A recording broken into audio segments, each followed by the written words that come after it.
아멘. 오늘 말씀은 은혜를 지킵시다 라는 제목으로 말씀을 나누고자 합니다. 성벽 공사를 다 마친 후에 느헤미야가 한 것은 문짝을 다는 것이었습니다. 그리고 문지기를 세웠어요. 성벽을 다 쌓았으면 문짝을 다는 게 당연한 말이지 뭐 굳이 그 얘기를 할 필요가 있느냐라고 생각이 들지만 6장과 7장에서 이 성문에 대해서 언급을 하는 것을 보면 뭔가 의미를 성경은 말씀하고 있다라는 거죠. 6장까지 우리가 살펴봤을 때 대적들이 성 안팎으로 예레미야를 끝까지 위협하고 도발하는 일들이 빈번했죠. 그 시작은 그 말씀이 6장까지 이어지는데 6장 1절에는 이렇게 시작해요. 다른 공사는 다 끝났는데 아직 성문에 문짝을 달지 않았을 때였다.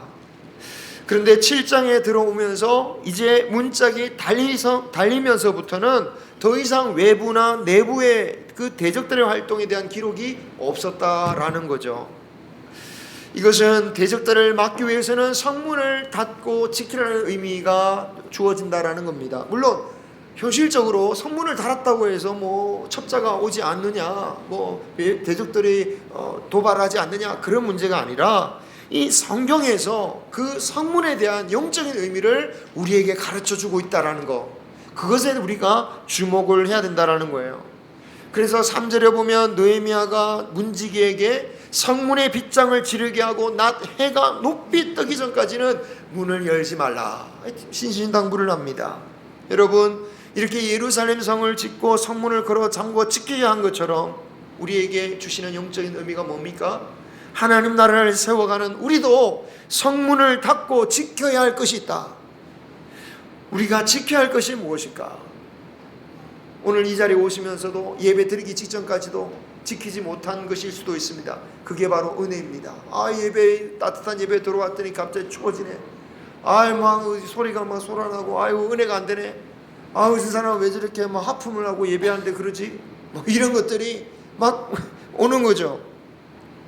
우리는 우리에게 주신 은혜를 지켜야 됩니다. 우리 한 명 한 명이 성문을 닫고 은혜를 지키는 문지기가 되어야 됩니다. 한두 명이 지킬 문제가 아닙니다.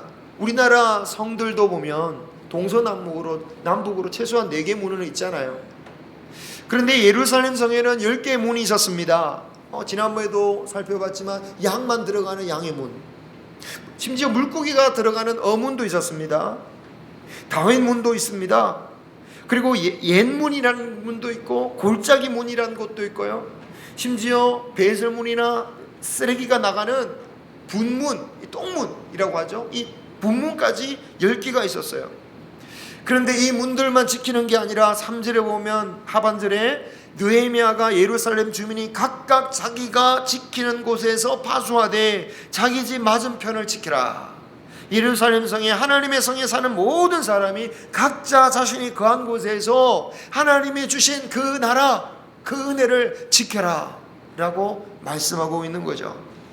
느헤미야의 때의 백성들은 은혜를 지키기 위해서 예루살렘 성벽을 지켜야 했다면, 우리에게도 하나님 나라를 위해서 지켜야 할 것이 있다면 교회인 줄 압니다. 근데 이 교회는 예루살렘 벽과 달리 보이는 벽이 아닙니다. 교회란 우리 모임이잖아요. 이 건물이 아니라 교회당이고, 긴장한 교회는 우리 모임이잖아요. 우리 모임 가운데는 따로 우리가 지켜야 할 벽이 보이지 않는다라는 거예요. 특정한 곳만 지키면 되는 게 아닙니다. 저 문만 지키면 되는 것이 아니죠. 정말 우리 모두가 은혜를 지켜야 되는 문지기가 되어야 됩니다. 마귀가 가장 쉽게 하나님 나라를 공략하는 방법이 있다면 은혜를 지키지 못하는 사람을 공략하는 겁니다. 하나님 나라에 속한 사람의 그 은혜를 빼앗겼다면 그 빼앗긴 그 사람만의 문제가 아니더라는 거예요. 그 한 사람이 하나님 나라의 교회라는 성에서 구멍이 되어버리는 거예요. 그래서 전체 교회를 어렵게 만드는 겁니다. 창문 하나 열어보십시오. 유리창 하나 깨져보십시오. 전체 교회가 썰렁해지는 겁니다. 한 지체가 시험에 들면 전체 교회에 치명적인 영향을 주는 일들이 있는 것은 당연한 겁니다. 그래서 우리의 신앙은 공동체적인 책임을 져야 합니다. 나 혼자 잘 믿겠다, 이걸로 믿어지는 게 아닙니다. 혼자 산다고 잘 살 속에 있는 게 아니라 나라가 잘 살고 마을이 잘 살아야 그 속에 속한 마을 사람도, 아무리 그 마을 중에 가장 부자인 사람도 마음 편하게 행복하게 살 수 있는 거예요. 다 못 살고 다 힘들게 사는데 혼자 잘 살면 그게 행복하겠습니까? 괴롭고 어려운 일이죠. 그래서 우리는 하나님 나라가 하나님 나라를 빼앗으러 오는 그 마귀의 공격을 차단하는 문을 우리 모두가 굳건히 지킬 수 있는 은혜의 문지기가 되시기를 소망합니다. 정말 전혀 예상하지 못한 곳에서 은혜가 사라지는 경우들이 많이 있어요. 은혜 있게 한다고 했는데 오히려 그 은혜를 위해서 한 행동들이 시험의 통로가 되어버립니다. 친교하자고, 은혜 받자고, 사랑하자고 야유회를 했는데, 체육대회를 했는데, 찬양대회를 했는데, 그것 때문에 시험에 드는 거예요. 이거 하지 말아야 되나? 그런데 그게 아닙니다. 여러분, 예배하러 모이는데도 시험 드는 거예요. 예배하는데도 시험 들어요. 여러분, 선악과는 참 좋은 것이었습니다. 하나님께서 선악과를 만드시고 난 이후에도 보시기에 참 아름답다라고 하셨잖아요. 그죠? 참 좋은 것이었습니다. 그런데 마귀는 그 선악과를 이용하여 시험 들게 하였어요. 하나님께서 선악과를 만드신 게 문제가 아니잖아요. 하나님의 잘못 때문에 우리가 시험에 든 게 아니라 하나님이 만든 것 가지고 사단의 연옥에 넘어가는 우리의 마음이 문제라는 거죠. 무슨 일을 해도 시험거리로 만들어버리는 입을 가진 사람들이 있는가 하면 무슨 일을 당해도 하나님께 영광 돌리는 말을 하는 사람이 있습니다. 은혜가 빠져나갈 틈을 일부러 더 이렇게 더 아프게 하고 더 벌려서 막 은혜가 세게 만드는 사람이 있다면 어떻게든 주님의 은혜와 자신의 헌신으로 그곳을 덮으려고 하고 막으려고 하는 사람이 있어요. 내가 지키는 곳으로 은혜가 새어나가지 않도록 은혜로 문을 확실하게 잠글 수 있는 우리 모두가 되기를 소망합니다. 우리가 하나님께 아직도 필요한 은혜가 있죠. 우리가 얼마나 은혜를 구해야 되겠습니까? 그죠? 우리가 구해야 할 은혜들이 많이 있습니다.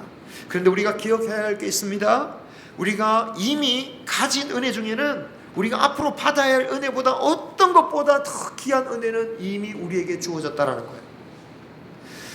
그 은혜, 그렇기 때문에 우리가 더 받고 싶은 은혜를 사모하며 살아가는 것도 좋지만 우리가 받은 은혜 가지고 그것을 지키면서 살아가는 것은 더 중요해요. 여러분, 우리가 받은 더 큰 은혜란 게 뭡니까? 하나님의 자녀가 된 거 아닙니까? 그렇습니까? 아닌가요? 받을 게 있으세요? 아니에요? 받을 게 없으시죠? 예. 몸이 추우면 활동을 하시면 됩니다. 이상에 누릴 수 있는 그 어떤 은혜보다 더 귀한 은혜이기 때문에 우리가 이 자리에 나왔고 헌신하고 주 앞에 나오는 것 아니겠습니까?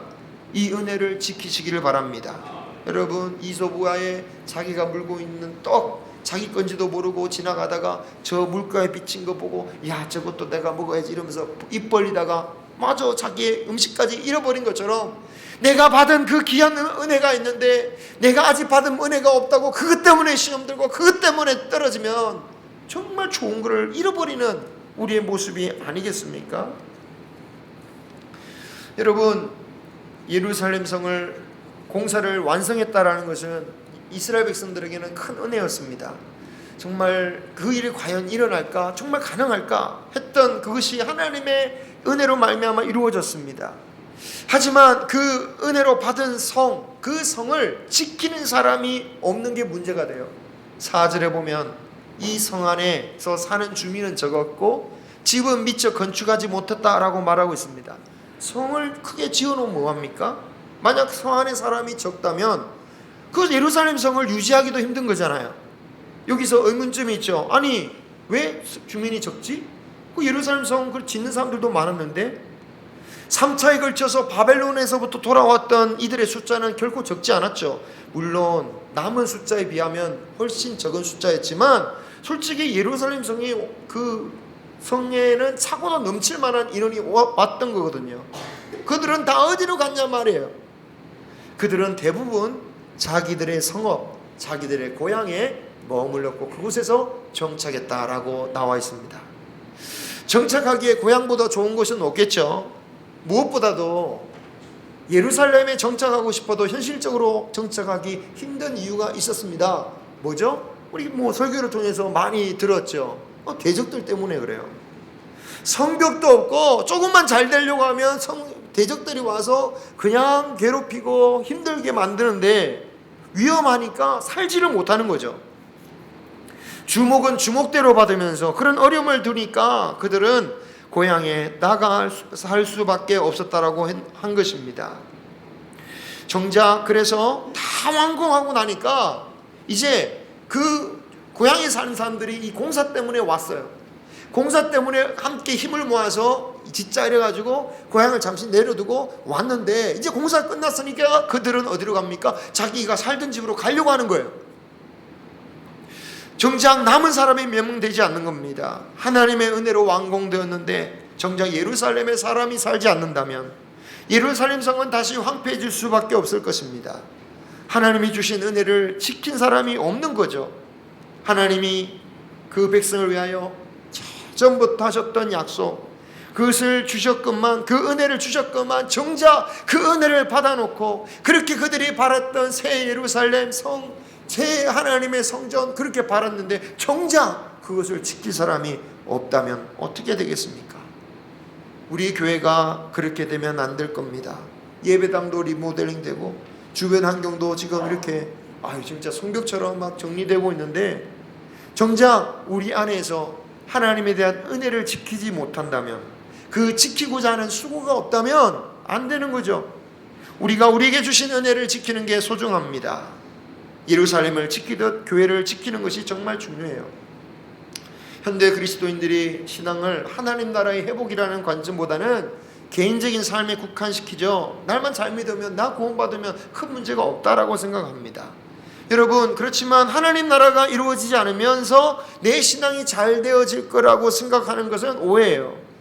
나라가 없이 국민이 존재할 수 있습니까? 물론 존재하긴 합니다. 우리나라가 빼앗겨도 존재했죠. 다만 고통받고 괴로운 가운데 힘겹게 살아가서 문제지. 그죠? 엄청난 고난과 고통을 받아들여야 됩니다. 여러분, 교회도 작은 하나님의 나라라고 할 수 있어요. 그죠? 교회도 작은 하나님의 나라예요. 우리 교회가 든든하게 서갈 때 우리의 신앙도 자라가는 겁니다. 반대로 교회가 황폐하게 되면 우리 개인의 신앙도 흔들리게 돼 있는 거예요. 그러므로 우리는 나만의 은혜가 아니라 함께 지어가야 할 이 하나님 나라의 은혜를 붙잡도록 우리가 우리의 자리를 잘 지켜야 됩니다. 도망가서는 안 됩니다. 할 일만 하고 그냥 사라지고 교제도 없고 함께 살 생각을 하지 않으면 안 되는 거예요. 함께 산다는 마음이 있어야 됩니다. 함께 교제해야 된다는 마음이 있어야 됩니다. 예루살렘에 살 주민이 별로 없으니까 느헤미야는 5절에 보면 1차 때부터 바벨론으로부터 돌아온 귀한 자들의 명단을 조사하죠. 그리고 등록합니다. 그 명단이 7장 뒤에까지 쭉 이어지는 거예요. 그리고 그 다음에 한 것은 8장부터 율법책을 읽고 백성들에게 절기를 지키고 집회를 여는 겁니다. 그러니까 백성들이 8장에서부터 10장까지 회개하는 장면이 나와요. 그 회개에 대한 말씀은 다다음 주에 나눈 걸로 하고요. 간단하게 말하자면 죄를 회개하고 결단하는데 그 결단 중에 하나가 10장 39절에 보면 이런 결단을 합니다. 우리가 우리 하나님의 전을 버려두지 아니하리라. 예? 무슨 말입니까? 예루살렘에 살겠습니다 라고 말하는 거예요. 이제는 예루살렘을 방치하지 않겠습니다 라고 말하는 거죠. 물론 다 살 수는 없습니다. 자, 그런데 백성들이 회개를 하고 결단을 하였지만 선뜻 나서는 사람들이 과연 얼마나 있었을까요? 있기는 있었습니다. 참으로 회개해서 결단하여서 자발적으로 남는 이들이 있었어요. 그런데 모자라요. 그래서 결국 제비를 뽑습니다. 제비를 뽑는 게 성경적이라고 하지만 솔직히 이런 게 성경적이라고 하긴 좀 그렇잖아요. 그죠? 자발적으로 남으면 좋은데 누가 남을까? 자발적으로 남는 사람이 부족하니까 뽑는 거예요. 그래서 제비를 뽑는 거죠. 예루살렘에 살게 될 확률은 10분의 1이었습니다. 10명 뽑으면 1명은 걸리는 거예요. 여러분, 만약에 이 자리에서 여러분이 그 제비를 뽑는다고 생각해 보십시오. 자, 다음 달에 청소 정하겠습니다. 우리처럼 나눠서 하지 않고 이제 매주 뽑겠습니다. 이러면은 여러분은 어떤 마음으로 그 제비를 뽑겠습니까? 그죠? 주님, 제발 걸리지 말게 해주십시오. 제발 몇 달은 좀 쉬게 해주십시오. 여러분, 태국에면요, 태국은 군대를 사람들이 많아서 그런지 군대를 제비 뽑아서 간다고 하죠. 그죠? 보신 적 있으실 거예요. 군대 갈 나이가 된 청년들을 모아놓고요, 다 모아놔요. 이렇게 앉혀놓고 한 명씩 나오게 해서 공을 뽑아요. 뭐 지역마다 다르겠지만 뭐 색깔별로 해가지고 이 색 걸리면 군대, 이 색 걸리면 저기 면제 2분의 1이라는 거예요. 2분의 1. 군대가 그래가지고 면제 공을 딱 뽑는 순간 막 뛸 듯이 기뻐하면서 축제를 해요. 와, 신난다. 근데 반대로 군대를 간 사람 딱 뽑으면 뭐가 나오냐면, 물론 다 그렇지 않겠지만 뭐 통곡을 하는 사람 있어요. 막 통곡을 하고 막 땅을 치고 막 그런 사람도 있고요. 심지어 기절하는 사람도 봤어요. 바로 그냥 팍 쓰러지더라고. 네. 거짓말 안 해요. 한번 보세요. 태국 군대 뽑기 보면 영상이 진짜 나와요. 뭐 트랜스젠더도 와서 막 뽑아요. 막. 그런데 여러분, 태국이 왕이 있잖아요. 왕. 그죠? 태국 왕. 태국 왕이 그 모습을 보면 뭐라고 생각할까요? 우리나라 사람들은 비웃잖아요, 그죠? 야, 세상에 나라를 다스리는, 나라를 지키는 그 중요한 임무를 저렇게 가고 싶지 않아가지고 안 간다고 좋아하고 간다고 기절하고, 야, 진짜 당나라 군대네, 이렇게 막 비웃을 거 아니에요. 여러분, 그 얘기를 그 태국 왕이 들으면 어떻게 생각하겠습니까? 아주 부끄러운 일 아니겠습니까? 여러분, 그런데 만약 교회에서, 근데 문제는 교회에서 매년 이런 비슷한 일이 벌어질 때가 많다니까요. 교회에서도 이게 걸리면 그냥 막 시험 들어가지고 막 그런 일들이 얼마나 많이 있습니까? 이게 얼마나 우리의 왕이신 하나님의 얼굴을 부끄럽게 만드는 일이겠습니까? 그런데 여러분, 솔직히 내가 원하지 않는 자리를 억지로 떠밀려 맡을 경우가 있습니다. 저도 기타 억지로 떠밀려서 한 거예요. 저도 기타 제가 제대하고 나서 배웠습니다. 그래서 못 치는 거예요. 제대로 어릴 때부터 배우지 않아요. 쳤다 안 배웠다, 필요 없으면 안 치고, 어쩔 수 없으면 치고. 그런데 여러분, 억지로 하나님께서 우리를 그렇게 몰아넣어 가실 때가 있어요. 그때 우리가 순종하는 게 쉽지 않습니다. 하지만 이렇게 억지로라도 주님의 일에 순종할 때 하나님은 복 주시는 줄 믿으시기 바랍니다. 11장 이후에 보면요, 2개의 족보가 나옵니다. 따로 구분 지어요.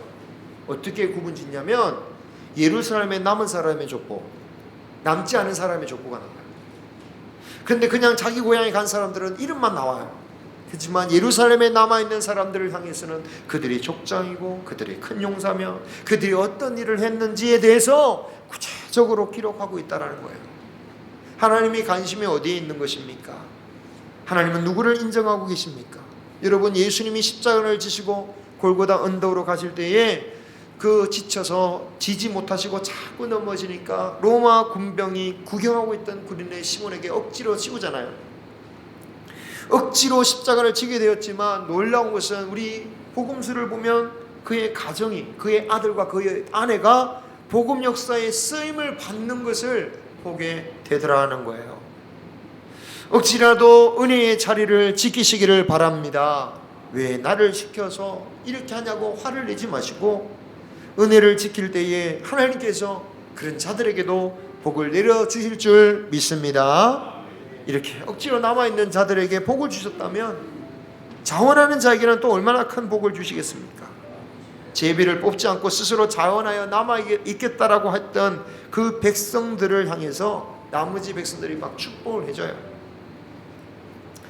여러분, 이런 이들은 직분을 받지 않았지만 진정한 지도자와 같은 사람들입니다. 지도자들이 일단 남거든요. 지도자들이 우리가 먼저 남겠습니다. 이들은 지도자가 아니지만 진짜 지도자들 같은 사람들이에요. 이 사람들이 교회를 이끌고 이 사람들이 하나님의 나라를 이끄는 거예요. 교회에서 직분을 받든 안 받든 하나님의 인정하시는 지도자가 되시기를 주님의 이름으로 축원합니다. 기도하겠습니다.